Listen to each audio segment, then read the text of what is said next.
Okay, this is a screenshot from the film Moonstruck. And as you can see here, the entire ritual is encapsulated in one image, where you have the moon next to the two towers with Nicolas Cage coming on the screen right as this enters the shot. This was all timed perfectly so that his name would come up right with the moon and the twin towers, because they have infused this ritual into all of the characters that this actor plays. And those of you who are familiar with the backstory will know that Nicolas Cage is a Coppola, and he's actually the nephew of Francis Ford Coppola. And he changed his name to, as they tell it, make his own way on his own. But of course, we know that's not how Hollywood works. He was scripted to play this role, and so he was always going to become one of the most well-known actors in Hollywood. But the very next scene is where the lyrics to the song in the background say, "When the moon hits your eye." Remember, the title of this film is Moonstruck. So right away, there's the idea of the moon striking something. And this is what Donald Trump, the Moonchild, is doing via his connection to the 9/11 ritual. He is striking reality itself. It's moonstruck. And he's doing that, or they are doing it through his character via the two presidential terms. The first term is the first plane flying into the tower, and the second term is the second plane flying into the other tower. And then there is the controlled demolition, in this case, of America itself, which mirrors the ritual sacrifice event that took place on September 11th, 2001 in New York City, when these two towers actually were struck by the planes and fell down. And now we know from the turning point aspect of this ritual, the assassination of Charlie Kirk, that Nicolas Cage was scripted into it from the beginning through his character's role in the film Snake Eyes. And how that ties into the larger ritual, as I got into in the prior video about you being given snake eyes through this absorption of the propaganda, through viewing all of this. You are given snake eyes and your being falls in the same way that it happened to the original beings in the Garden of Eden, as the story goes. In other words, it's a cage that's being built around you, and you don't even realize it's happening. This is all subconscious, and so through the character Cage, they encode the Moonstruck 9/11 ritual, which progressed right in from the event in New York to Donald Trump's presidential terms as those surrounded the COVID-19 aspect of the ritual, which was scripted to play out during the end of his presidency so that he could be associated with needles and the vaccine that was created via Operation Warp Speed, because that ties into all the time travel, parallel reality, dimensional shift, subconscious propaganda that has been associated with Donald Trump, because that's the role that the scripting is designed to influence you, to trap you in that cage, as it were. It's moonstruck. In that way, it's striking you as well, you see, through the way they encoded it into the Moonchild character. Donald Trump, for those of you who don't know, born under a total lunar eclipse blood moon. And then his two presidential terms are directly related to the eclipses, and that first mRNA shot in America is given out on December 14th, 2020, the exact midpoint between the two great American eclipses, and there was an actual eclipse as well on December 14th, 2020. So the whole COVID-19 ritual is surrounding eclipses. Because it's this idea of two becoming one, the sun and the moon temporarily becoming one. And when that happens, you see the corona of the sun. So you get the coronavirus that is later renamed COVID-19. You could view all of this propaganda as a coronavirus, right? It's an eclipse virus of the mind. And so the lyric on the screen here, when the moon hits your eye, that is this ritual. When the moon hits your eye, you see, when it hits your eye through the screen, you are influenced by all the subconscious propaganda, and you are changed through it without your conscious knowledge. Or at least that's how it used to be. I think we're becoming more and more aware of what's going on as time passes. It's moonstruck, cage. The moon hits your eye. The moon strikes your eye. It's like a corona being formed in your eye as this propaganda eclipses the black hole pupil, right? And then after it passes, something new is in its place, a new form of vision, a new dimensional perception. And that's the two becoming one, right? That's your body merging with technology. The two things fuse together. And then, of course, you can view it spiritually as well with all the other propaganda that surrounds this stuff, where it's a fusion on a deeper, more esoteric layer. But anyway, right from the beginning of the film Moonstruck, you have this undeniable encoding of the whole thing, where they intentionally put Nicolas Cage's name up here with the Twin Towers and the moon. Now, later in the film, they directly show you the larger ritual that will take place on September 11, 2001 in an indirect way, if that makes sense. I suppose that is another way to say subconscious, right? It's directly showing you something indirectly, because your conscious mind doesn't perceive it until you know what to look for in hindsight. Remember, this film came out in the late 80s, okay? This is way before 9/11 in 2001. So I'll just play this real quick. As you can see, the moon slowly fades away, and there's a bird that flies past the moon as it fades out.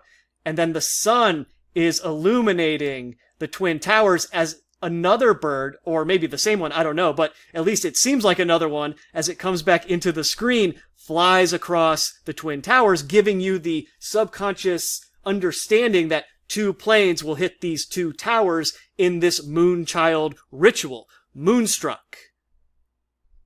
And this is very similar to the way Zemeckis ended The Walk, and I'm going to play a little bit of that too. You can see how he highlights the Twin Towers with the sun in a way where they're almost turning golden. And this is very alchemical in nature, right? It's giving you this imagery of the lead towers turning into gold. Symbolic of the ritual that surrounded the walk, right? The wire between the two towers, as Zemeckis or his handlers, through him as the frontman, depicted it in Back to the Future, right? And of course, Joseph Gordon-Levitt is dressed up like Marty McFly when he's up on top of the Twin Towers. But when you really pay attention to what's going on in this scene, as they continue to turn more golden, it's almost like he's showing you an eclipse. He's showing you the corona in the terms of the two towers. You see how it's getting very dark? And this is what happens during an eclipse. It's temporary darkness. Still to this day, one of the craziest things I've experienced when the 2017 Great American Eclipse, quote unquote, came through right near where I was living at the time. And I got to experience it. And this is what happens. It gets dark. It's like it's almost nighttime when you're in the middle of the day. And then, of course, there's the corona surrounding the eclipse. And that's kind of what they're showing you here, at least in theory to me, right? It's this idea of this larger ritual being an eclipse. It temporarily passes over darkness ensues, that's when everything changes, and then it passes by, and the new thing is in existence. And if you view it like that, the 9/11 event in New York was the beginning of the eclipse, and it has been progressing through the last 25 years or so, and the culmination will be when the eclipse then passes and something new has emerged via the cover of darkness during the eclipse, when things aren't as they seem, everything's kind of not normal, there's all these changes going on that people can't process, and then eventually, before they know it, they wake up into this new dimension. Okay, that was a lot in the beginning, I know, but just setting the scene for this unbelievable fact that I don't think I've ever covered in a video before, where the moon itself was in Gemini on September 11th, 2001. And of course, Donald Trump is a Gemini. He was born under a total lunar eclipse in June of 1946, making him a Gemini. Well, June 14th, he's like right next to the cutoff. But still, a Gemini. And this is just a mainstream article from Yahoo News where an astrologer says, love or hate him, it's undeniable that Trump has a powerful chart. And that would be all by design. They would, with a character like this, script the birth as best they could, right? Induce him on this particular day so that he would resonate with this energy and project it out and influence people in the way that he does, right? As they all say here, when they're analyzing all the things surrounding it, it's very powerful. It has an effect on people. Noting that because Trump has a sun and moon opposing each other in the sky, he is a full moon person. Those people have a lot of energy and a lot of prominence. Very literally telling you that he's a full moon, right? Not only through the fact that he was born under a total lunar eclipse, a blood moon at that, but then everything else about when he was born and the timing of it all makes him a full moon person. He is literally the moon child. And this is referring to the book written by Crowley, which was referring to a magical ritual that created this entity. So unbelievably, the moon is in Gemini on September 11th, 2001. The Gemini man is the moon child, and that's where the moon is on 9/11. For the eventual president who would serve those 2 terms that are those 2 planes flying into the 2 towers for the controlled demolition of America. As that then relates to the Great American Eclipse as well, where you have all these eclipses surrounding his presidencies and the events that transpired in between them. The coronavirus. And speaking of the coronavirus, and where the moon was on March 11th, 2020, when the actual pandemic was declared, it appeared as a bright, almost full moon in the sky. It was located in the constellation of Virgo and was very close to the bright star Spica, or Spica. I'm not sure how you pronounce that. And Spica can refer to the brightest star in the constellation Virgo, or the Latin word for ear of grain, which is often used to describe an ear of wheat. So think about that. The moon is in Virgo right next to this star that means in Latin ear of grain. And you have so much with that, right? Symbolically. You have symbolically the separation of the wheat from the tares that's spoken about in the Bible, as that relates to what this coronavirus pandemic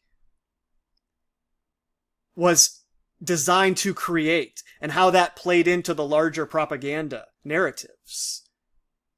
But then also, this transpired during Donald Trump's presidency, and you have the coronavirus being related to an ear, and then he is later shot in the ear. And I'll get more into that later in the context of Back to the Future. But just interesting that the pandemic was declared on a day when the moon was in this constellation, and it was next to the star ear of grain, wheat and tares, as it relates to the figure that would be shot in the ear, allegedly, at 6:11 p.m. in Butler, PA, right? 9/11 again.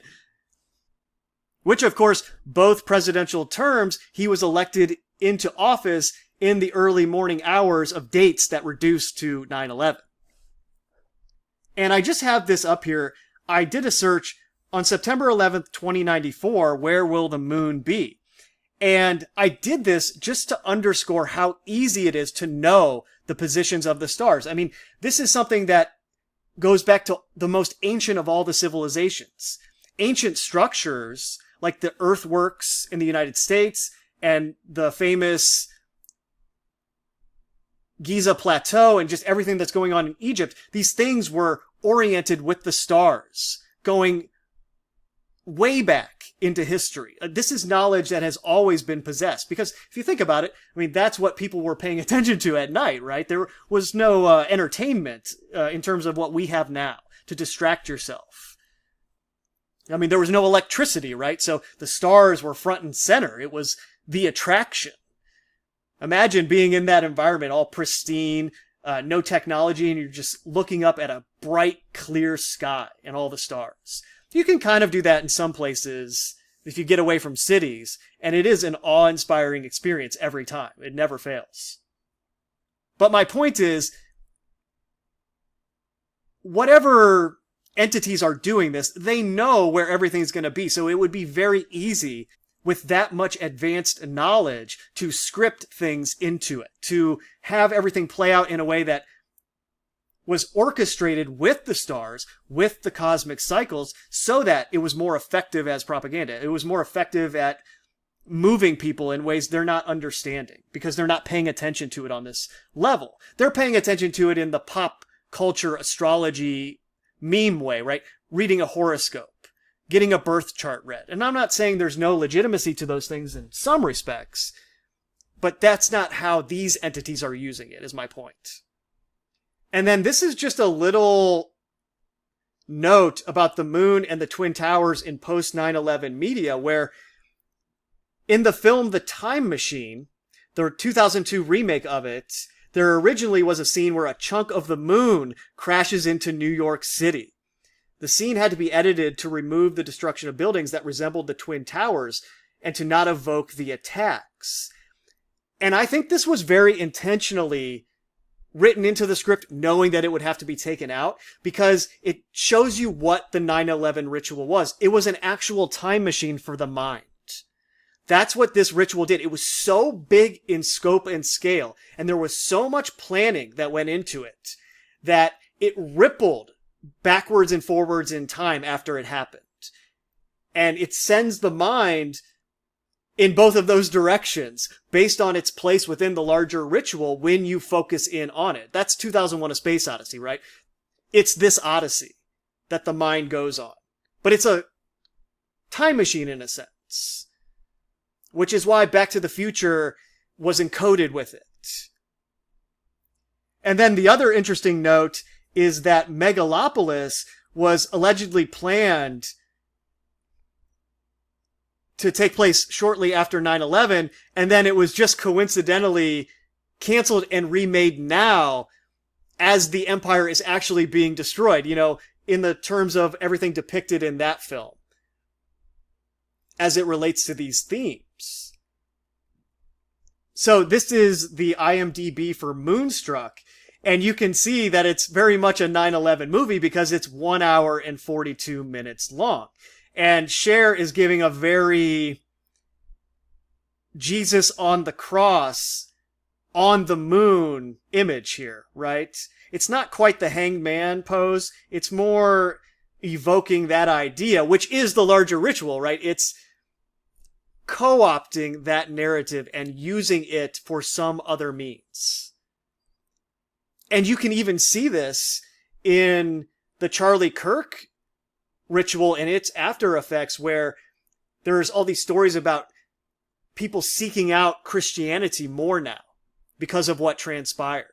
But of course, they're being fed into the church system that is all various tributaries of the Vatican, and that whole co-opting that originally took place. But the 1 hour and 42 minutes thing, for those of you who don't know, that's how long the 9/11 ritual itself lasted, from the time that first plane hit Tower 1 to the time that Tower 1 fell as the last tower to fall. That was 102 minutes, which is an hour and 42 minutes. So Moonstruck, 1 hour and 42 minutes, which of course is the same length as The Wizard of Oz, which is all throughout all of this propaganda, and I've gotten into that in older videos, so I won't do that here. It's just the same thing, right? Your mind's being sent to the land of Oz. It's being sent into a new dimension. And as a part of the ritual, you're discovering the wizard behind the curtain, but you don't understand that they planned that into it, right? Yeah, we're going to expose ourselves in a certain sense, and that's all a part of the ritual here. Moonstruck also stars Olympia Dukakis, and Olympia is first cousins, or was first cousins, with Michael Dukakis. Michael Dukakis was the former governor of Massachusetts and the 1988 Democratic presidential nominee, while Olympia was an Oscar-winning actress. They were close, with Michael Dukakis stating they were very close as cousins, and Olympia even famously shouting, "Okay, Michael, let's go to him," after winning her Academy Award. Now, as I'm sure most of you are aware, the first line of Donnie Darko is, "I'm voting for Dukakis," because the film itself is set on the eve of the presidential election of 1988, which ties into how it's a film that encodes Donald Trump, right? Donald, Dark O, the eclipse, in 1988, with all that 88 sun, moon, eclipse, analemma stuff that then ties into the Back to the Future 88 miles per hour stuff, and how that relates to the 9/11 ritual being a time travel ritual in that sense. A dimensional shift, a parallel reality. So Moonstruck stars the cousin of Michael Dukakis with Nick Cage. This just came out a few hours ago. Donald Trump speaking in the White House East Room on the new ballroom that I'm sure is filled with a bunch of stuff we'll find out about later. But listen to what he says here. Ceiling. The problem is nature always wins. I know a lot about reverse bathtubs. I've done it. And it's something you only do in emergency. I know a lot about reverse bathtubs. I've done it, and it's something you only do in an emergency. Well, of course, 9/11 is associated with the phrase reverse bathtub because there's a slurry wall foundation at the original World Trade Center complex where a waterproof barrier was built to keep water from the Hudson River out of the below ground site. The term is not a formal engineering name, but a colloquial description of its function. So think about what he said there. I know all about reverse bathtubs. I've done it. Well, of course you've done it. And he would mean that in terms of being involved in constructing buildings and all of that, right? That's the innocent subtext. But what he's really saying there is, I've done it. I am 9/11. You see, I was those twin towers that were built to be destroyed, which have this reverse bathtub at the bottom, underground. And naturally, they built those towers knowing they would be destroyed, and so they built them in a way that it wouldn't flood parts of New York City when they destroyed them. So they built it into that knowing this was going to happen. And they were very preventative in that way. I guess they did one good thing as a part of the whole ritual. Well, we won't flood the city and the subway and all that. We'll make sure the water stays out when we blow these buildings up in this ritual and kill all these people. One good thing, I suppose. And then, as I've got into in prior videos, 17 again is also 1 hour and 42 minutes long, which is connected into this whole thing through Matthew Perry being the star of this film, and it being about time travel, where he travels back in time into a prior version of himself when he's younger. And in the film, he falls into the water off of a bridge into this portal, and then he later dies in a hot tub, allegedly of accidental overdose to ketamine. And his last Instagram picture is him sitting in that portal, that hot tub time machine under the moon. And he's got all this Batman stuff associated with him. And Trump has been quoted as saying, "I am Batman." And then the coronavirus is allegedly started via a bat in China, right? So, and 17 is connected to Donald Trump and QAnon through Q being the 17th letter of the alphabet. So it's 17 again, his 2 terms. Matthew Perry dying on the day of a lunar eclipse. He dies on Julia Roberts' birthday, who he dated, who then is starring in Leave the World Behind, which is about this whole ritual as well. And that ritual features Friends, and the final episode of Friends is released during a total lunar eclipse blood moon. So it's the idea that Friends is Donald Trump, that theme throughout the whole film.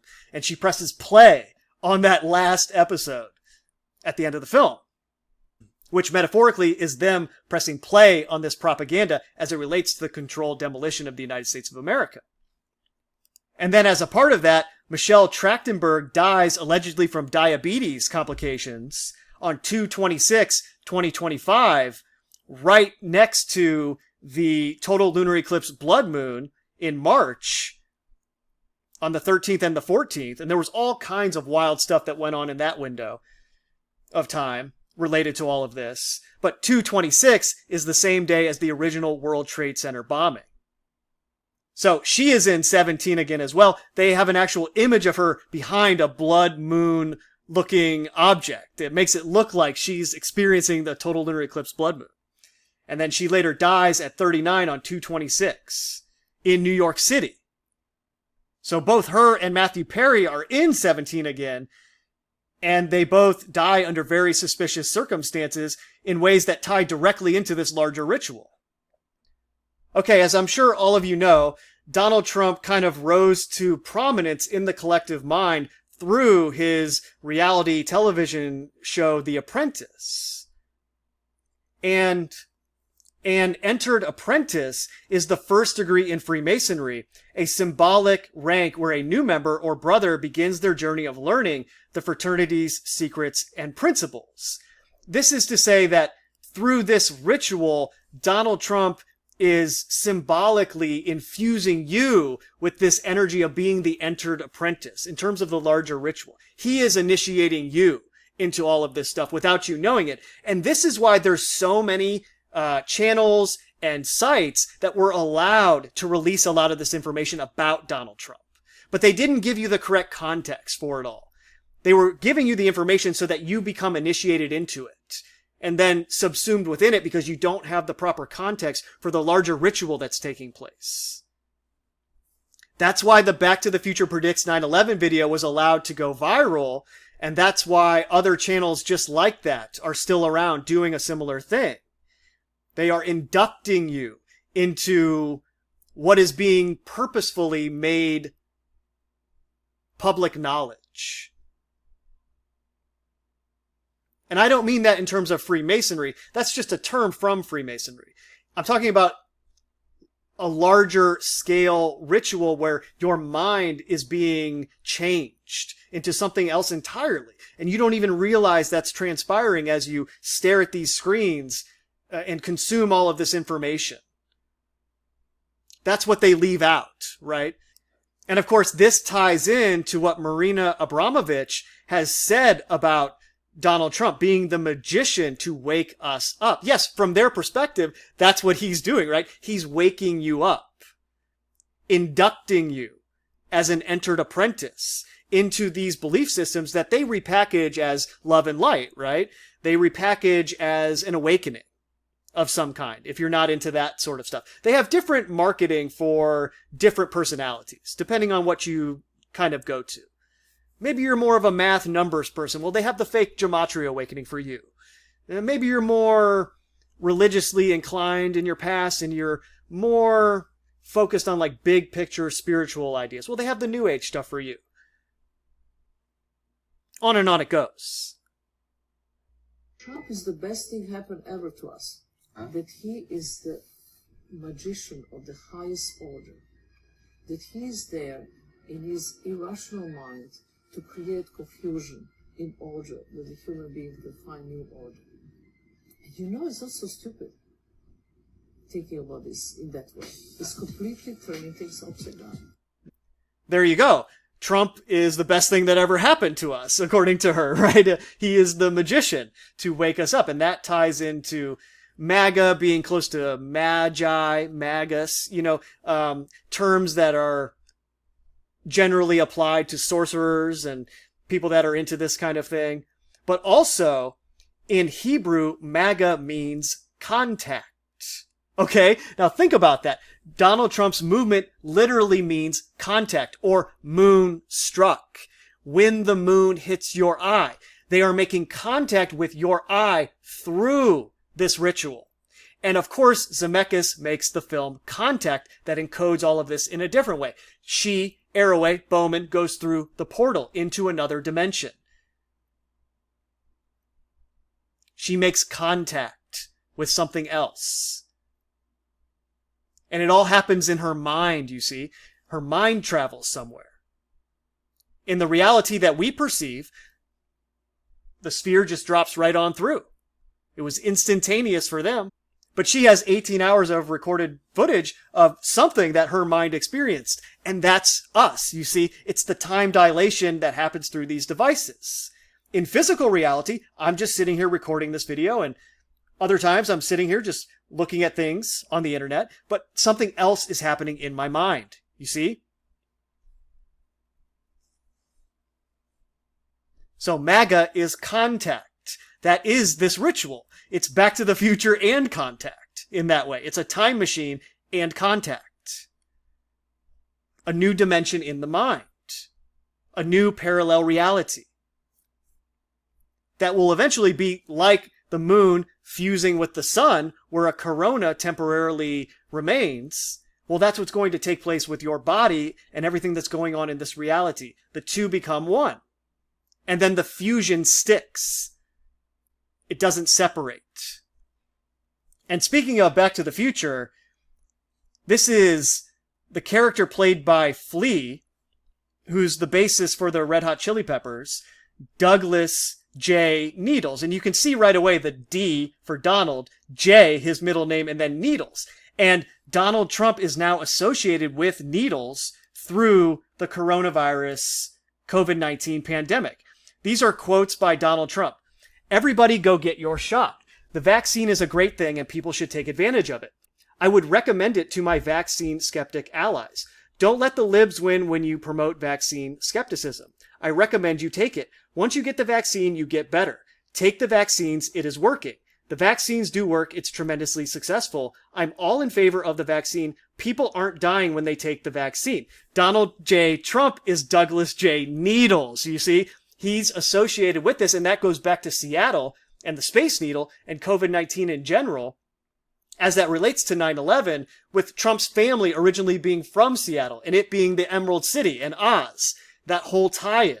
The monolith that appears on January 1st, 2001. The Space Odyssey. Now check this out. According to the official Back to the Future websites, Douglas J. Needles is born on August 6, 1968.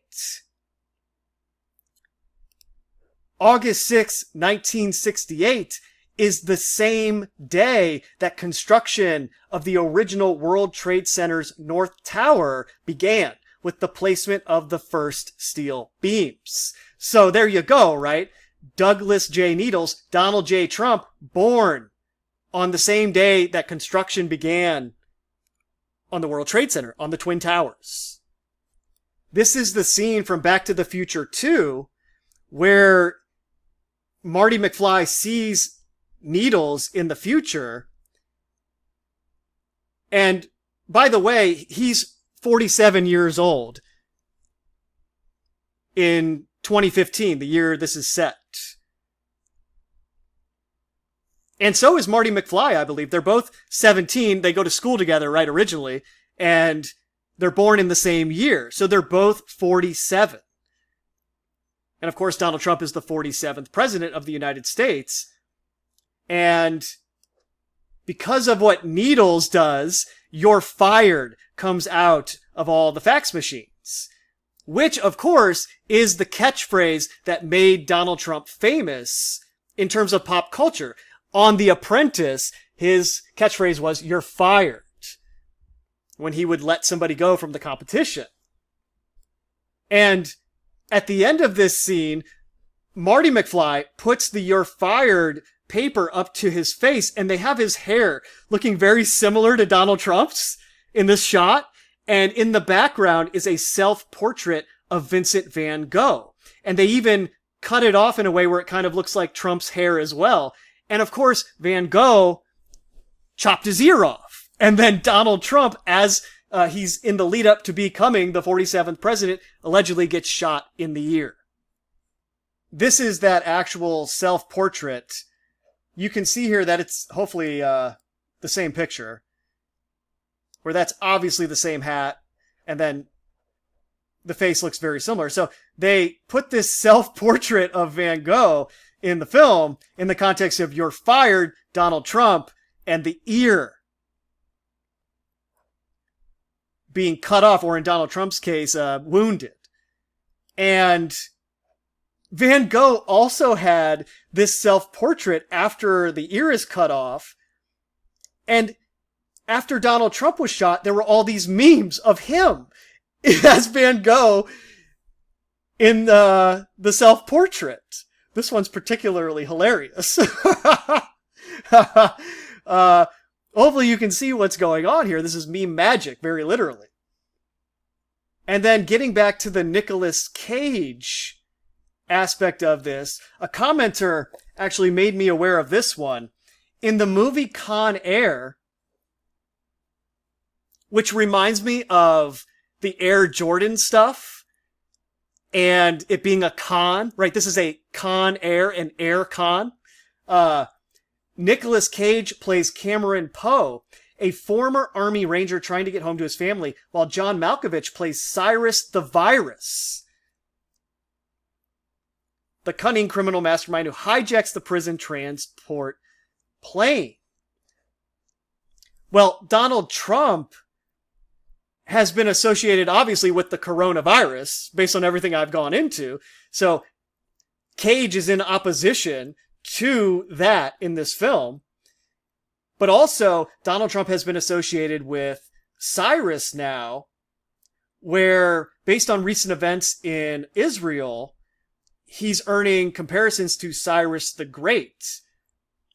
Mr. President, you stand before the people of Israel not as another American president, but as a giant of Jewish history, one for whom we must look back 2.5 millennia into the mists of time to find a parallel in Cyrus the Great. Speaker of the Knesset told Trump on Monday as he welcomed the president for a victory speech to the Israeli parliament. So now there's this blatant association between Trump and Cyrus the Virus in the context of Cage, Snake Eyes, and Moonstruck, and the Twin Towers, right? The whole ritual. Then, of course, Nicolas Cage is also in the film World Trade Center. This is pretty crazy. Gemini twins can refer to several things. The mythological twins Castor and Pollux, represented in the Gemini constellation and zodiac sign. The Gemini constellation and the third astrological sign, Gemini, are named after the mythological twins. Castor was the mortal son of Leda and Tyndareus, while Pollux was the immortal son of Leda and Zeus. That's interesting. Polydeuces, Snake Eyes, Deuces. They were known as the Dioscuri and were famous for their skills and adventures, like the voyage with Jason. Now, I'm sure some of you guys have beat me to this, but Nicolas Cage plays Castor Troy in Face Off, and he has a brother named Pollux Troy. And they are the mastermind of a terrorist plot. The hero is Sean Archer, Bowman, okay? Played by John Travolta. And they literally do a thing where they switch faces, which has this weird inversion of twins going on, in addition to the two brothers, who are the literal Gemini twins, Castor and Pollux. So you have Nicolas Cage blatantly associated with the Gemini twins and Gemini in general before 9/11. And just in general, his whole character is infused with this stuff because he's the Snake Eyes cage surrounding the Moonstruck propaganda. When the moon hits your eye. When the moon hits your eye, the cage, Snake Eyes, World Trade Center, the Gemini twins, Castor and Pollux, the Gemini man, Donald Trump, who is the twin of 9/11. You see, he's the moon child involved in this ritual, right? The whole thing is so obvious. I don't know how people can't see this at this point. And then, just recently, they summed the whole thing up where Nicolas Cage plays this character Longlegs, which you could view as two towers, right? Two long legs. And it's directed by Osgood Perkins. So you have the Oz in there as well. And he quite literally plays a character connected to Satan, right? He's doing like satanic voodoo rituals, controlling people's minds. I mean, there you go, right? There's the whole thing summed up for you. And then going back to Moonstruck, there are a bunch of scenes that involve planes. So it's Moonstruck with those two towers in the beginning and Cage, and then there's planes throughout the whole thing, which is, you know, encoding the ritual. And then there's this scene where this woman says she's going to curse the plane and that it's going to explode. And in all of these scenes or surrounding them, there's one, for example, near this scene where the plane is shown flying through the moon. Okay. There's a silhouette of the moon and the plane flies over it. And then later in the film, Cher's character wears the ruby red slippers. And then there's one scene that I wanted to note where Nicolas Cage says the line, "I'm a wolf," which I'm sure ties into Marty McFly, Michael J. Fox playing Teen Wolf, wearing number 42, you know. I'm sure it ties into that in terms of like transformation.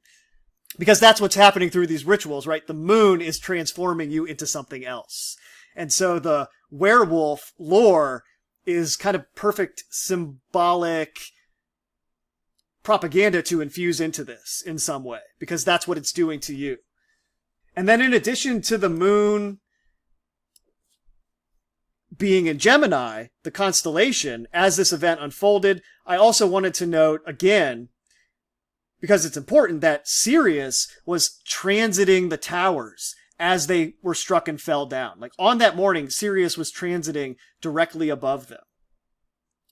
You can especially see this if you view it through the Washington Arch, where Sirius is transiting the towers as this portal into another dimension is opened, right? As this time machine is created in the mind. And that's relevant to the two becoming one thing with the moon and the sun and the corona, because a lot of these traditions believe that Sirius is the sun behind the sun. And it has this 50-year orbital period with Sirius A and Sirius B in the binary star system. And things that we see in everyday reality, like gold and silver coins being at a traditional 50-to-1 ratio, are kind of mirroring that. Like somehow Sirius is related to our connection to the sun and the moon. I don't know if it's to the extreme of, Sirius being the metaphorical spiritual lodge and all that, but there's something there, at least as they portray this stuff. So, of course, Sirius was a big part of the 9/11 ritual, because it involves that fusion on a different, higher spiritual level of you into their propaganda on that level.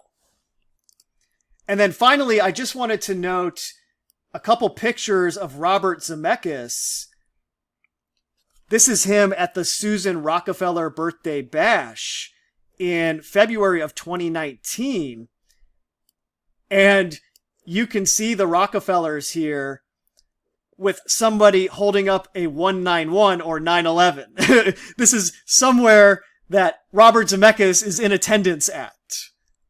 And it reminded me, because Oceania was involved of Lost, right?